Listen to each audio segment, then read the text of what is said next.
गोर्खाको धुर्स यात्रा।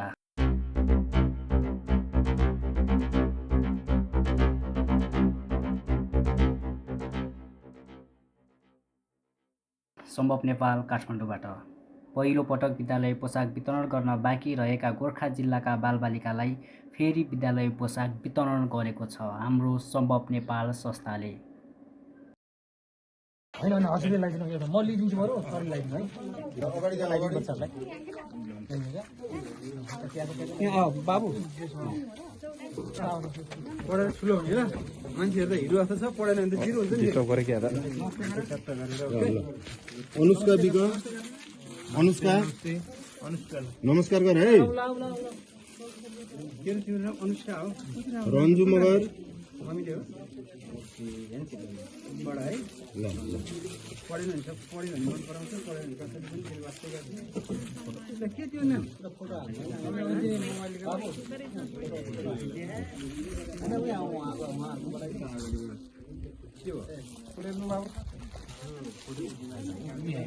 फोटो भन्दा नि भिडियो बनाउँछ यताबाट फोटो लिँदा नि हुन्छ केही फरक पर्दैन। उज्जवल बाबु लाइनमा हो है लाइनमा लिएर आफ्नो ठाउँमा बस्ने है त। अनामिका हो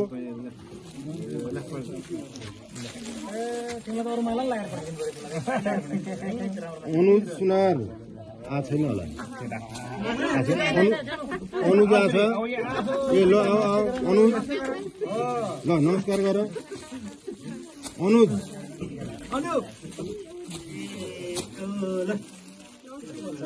गौरव गौरव बाबु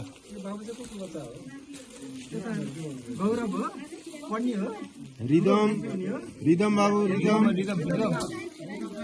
रिदम डरा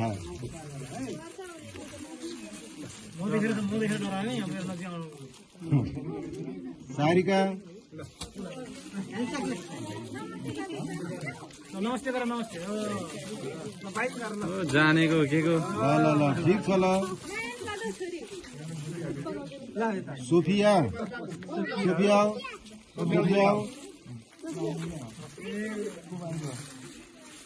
ल यहाँ आइपुग्यो बल्ल भन्ने जस्तो काला भानमा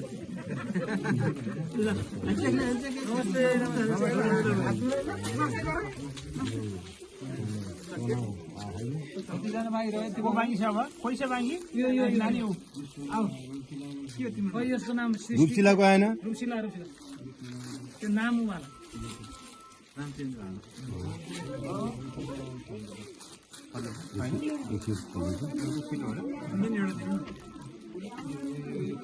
ठिक छ त्यसलाई सानो भयो भने पछि चेन्ज गर्नु मिल्छ ल रुप्सिला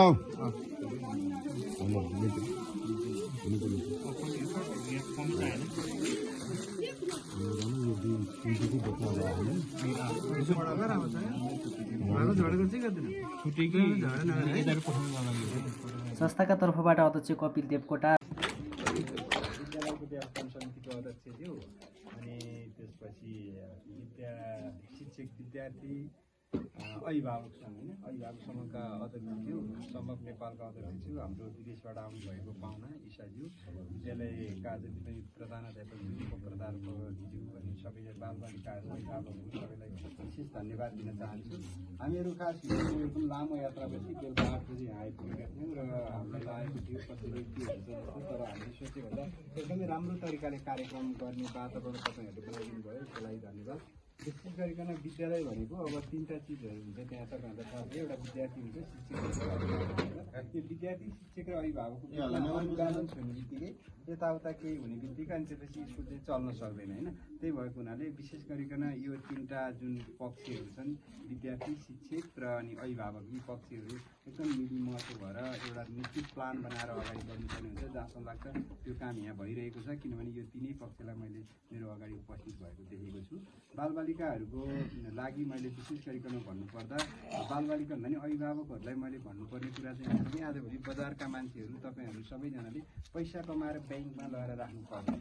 तपाईँहरूले बच्चालाई लगानी गर्नु होइन, आफ्नो बच्चालाई लगानी गर्नुभयो भने त्यो ब्याङ्कमा फिक्स्ड डिपोजिटमा लगेर पैसा राखेको भन्दा पनि त्यो चाहिँ एकदमै ठुलो हुन्छ। त्यसै कारणले गर्दा म चाहिँ के भन्न चाहन्छु भने तपाईँहरूलाई विशेष गरी म उत्साहित बनाउन चाहन्छु आफ्नो बालबालिकाको लागि।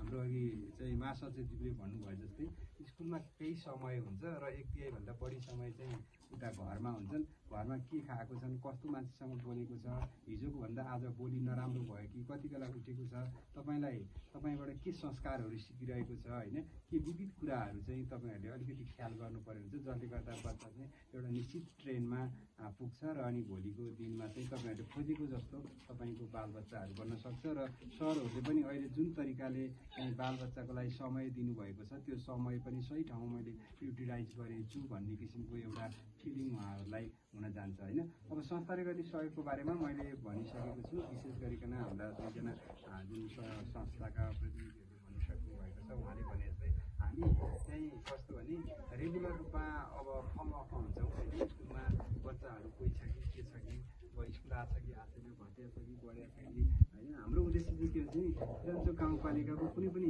एउटा सिङ्गल बच्चा पनि विशेष गरेर कपी पेन्सिल कटर इरेजरहरू लगाएर सामान्य होइन आधारभूत कुरा नभएर विद्यालय शिक्षाबाट वञ्चित नहोस् भन्ने हाम्रो उद्देश्य हो।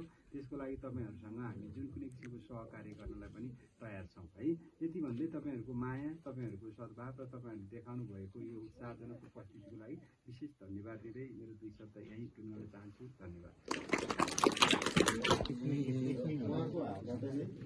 आज विद्यार्थी भाइले मेरो 2-3 जना नै नआएको जस्तो देखियो। टिकटतिर पानी राख्नु सचिव रोहित गुरुङको विद्यालयका प्रज्यू यस कार्यक्रमका सभापति तथा यस विद्यालय व्यवस्थापन समितिका अध्यक्षज्यू, यस सिराजुक गाउँपालिका वार्ड नम्बर 8 का तथा आजको कार्यक्रमका प्रमुख अतिथि र हाम्रो सम्बोधनका टोली र तपाईँ अभिभावक र विद्यार्थी भाइ बहिनीहरूमा सम्भव नेपालको तर्फबाट हार्दिक न्यानो अभिवादन, नमस्ते। हामी यो पोसाक वितरणको क्रममा आज हामी फिल्म प्राविधिकमा आइपुगेका छौँ। यसले हामी यो पोसाक वितरणले सम्भव नेपाल र यो विद्यालय बिचको सम्बन्ध अझै नजिक, अझै निकटतम, अझै घनिष्ठ भएको छ। यो सम्बन्ध कालान्तर रहनेछ भन्ने विश्वास यहाँमा राख्न चाहन्छु। र यसैबिचमा हामी यो कसरी जोडियो भन्नुलाई म फेरि यही गाउँपालिकाभित्र वार्ड नम्बर 7 सिनाथकोट लप्सेमा मेरो घर हो। त्यही पेरिफेरीमा मैले यो सिराजुकभरिकै विद्यालयहरूमा जो पोसाक बिन गर्नुभएको छ उहाँलाई सपोर्ट गर्नुपर्छ भन्ने हैसियतले हामी सम्भव नेपालको एउटा निर्णय हो। त्यो निर्णय अनुसार हामी आज यो फिल्म प्राविधिकमा छौँ।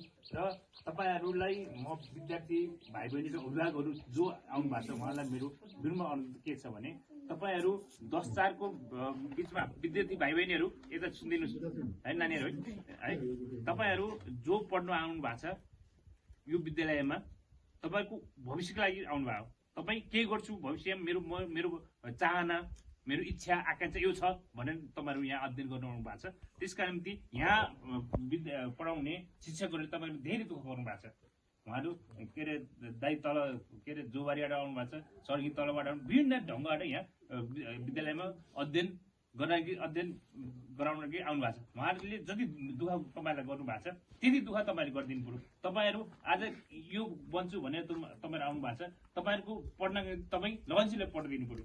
जो फेरि अभिभावकज्यूहरूले पनि तपाईँहरू 10-4 विद्यालयमा तपाईँको भाइ छोराछोरी हुनुहुन्छ, तर 10-4 भन्दा बाहिर तपाईँहरूको अधीनमा हुन्छ बच्चाहरू है। त्यो बच्चाहरूलाई तपाईँले के गर्ने, कसो गर्ने, घरमा स्कुलमा गरेको दिएको होमवर्कहरू, पढाउने गरेको चिजहरू स्कुल घरमा गएर अध्ययन गरिरहेको छैन, होमवर्क गरिरहेको छैन भन्ने कुरो तपाईँले हेरिदिनु पर्यो है।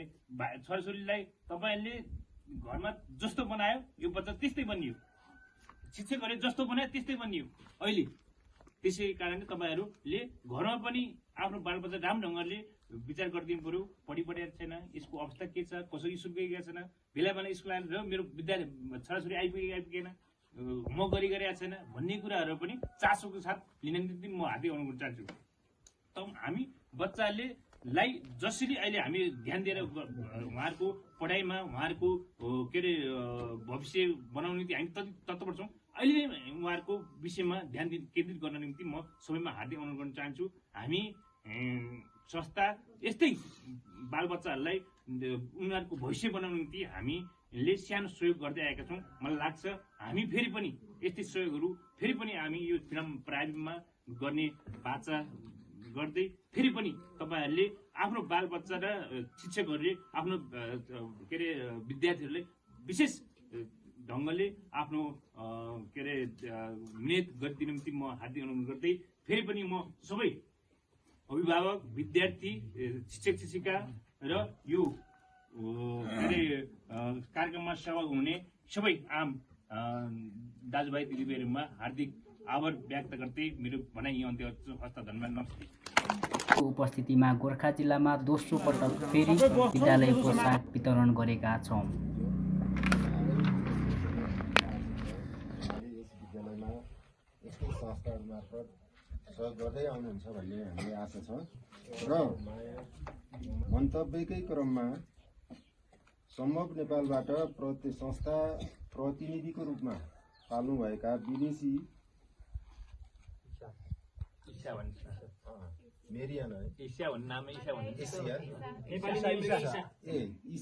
ईसाज्यूलाई आफ्नो मन्तव्य राखिदिनु हुन अनुरोध गर्दछु।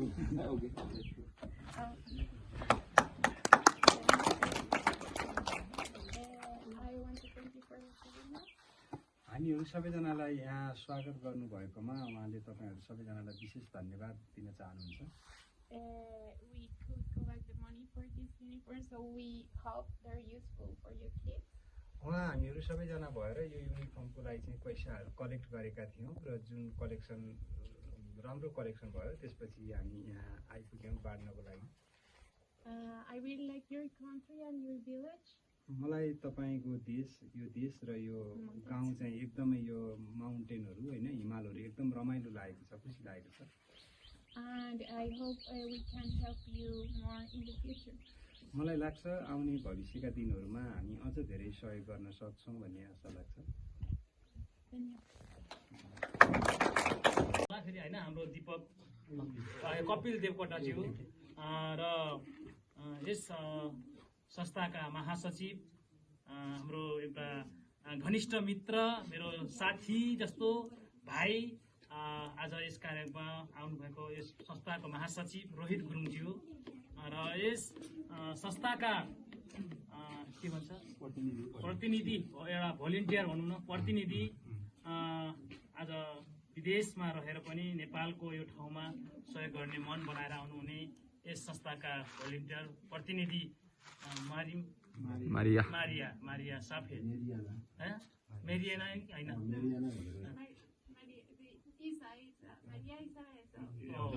मारिया इसाबेल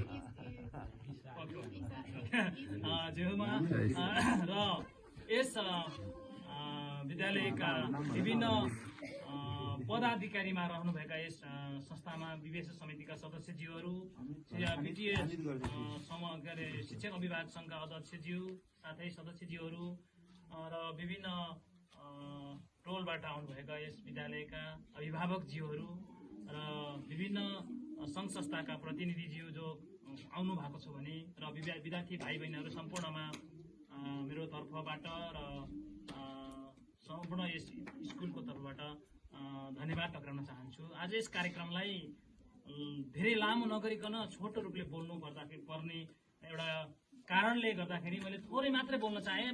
बोल्नलाई त उहाँहरूको सामुने हाम्रो समस्याहरू धेरै देखाउन मन लाग्छ, तर पनि त्यो समस्याहरू उहाँ आफूले बुझिसक्नु भएको छ।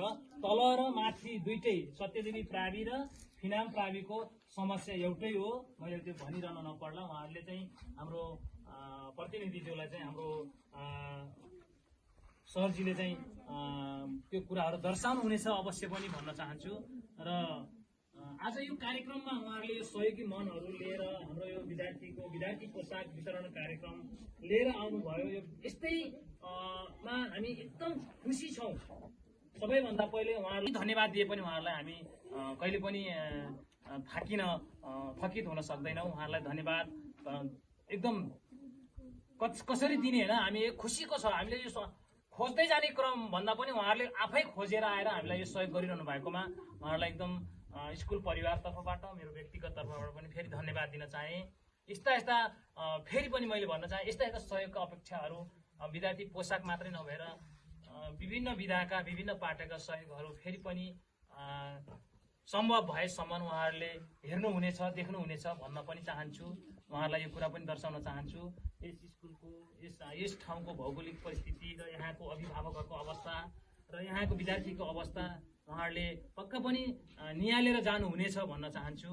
र आज यो कार्यक्रमलाई ढिलो नगरिकन छिटो चुस्त दुस्त ढङ्गबाट जो उहाँहरूले गरेर आउनुभएको यो मनसायहरू म इच्छा बोकेर सहयोगको भावना बोकेर आउनुभएकोमा उहाँहरूलाई धन्यवाद दिँदै मेरो 2 शब्द यही नै अन्त्य गर्न चाहन्छु। धन्यवाद।